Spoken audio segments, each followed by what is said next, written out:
Ukaguzi wa mradi huu wa OSBP ambao ni kati ya Tanzania na Burundi, eneo la Manyovu, ambao pia ni sehemu ya mradi mkubwa wa barabara ya kutoka kama alivyosema kutoka Kabingo kule Kakonko, Kibondo, Kasulu kuja Manyovu, lakini pia kwenda Burundi, ambayo tunavyoongea hapa tulipo ni Manyovu mpakani kabisa, yani zaidi ya pengine mita kama 200-300 unakuwa umeshaingia Burundi. Kubwa ambacho pengine kimefanyika katika kituo hiki ni cha aina yake, ni kituo cha forodha ambacho wao wanasema kitakuwa ni cha mfano katika nchi nzima, kwa sababu hata wakati wa kusanifu walishirikishwa wadau wote ambao wanatakiwa wawepo forodha na kutoa mapendekezo yao wao kama ofisi zao ziweje.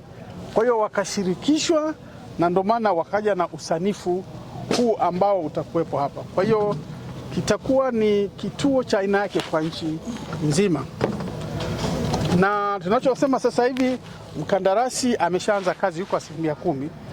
Hatutakiwa awe mbele zaidi, lakini kwa sababu ya usanifu, kutoa maeneo na hali ya hewa, ndio maana yuko hapa. Lakini kitu ambacho pengine tutakiwa tukisimamia ni kwamba mkandarasi pamoja na mhandisi mshauri wametuahidi kwamba jengo hili litakamilika ifikapo Julai mwaka huu, watakuwa wamekamilisha jengo.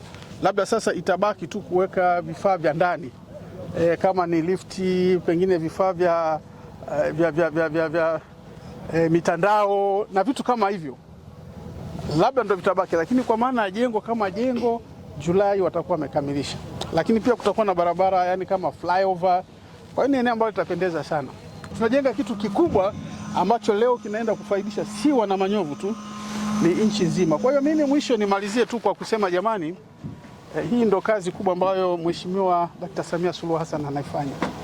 Bilioni 47 ziko hapa zinalala, na tunatengeneza kituo kikubwa kabisa. Na tumeona kupitia hiki kituo tulikuwa hatuna forodha kubwa kati ya Kigoma na nchi zingine.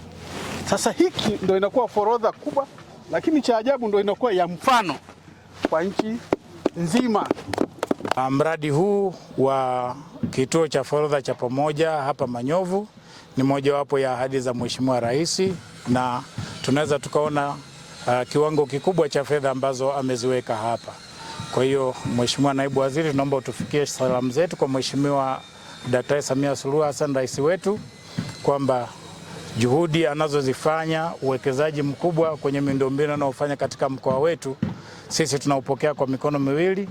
Tunamwahidi kuendelea kuunga mkono serikali yake, na maelekezo yake anayoendelea kuyatoa tutayatekeleza ili kuhakikisha wananchi wanapata ustawi ulio sahihi. Mradi huu ni sehemu ya mradi wa barabara ya kutoka Kabingo kuja Manyovu hadi Giteza kule Burundi.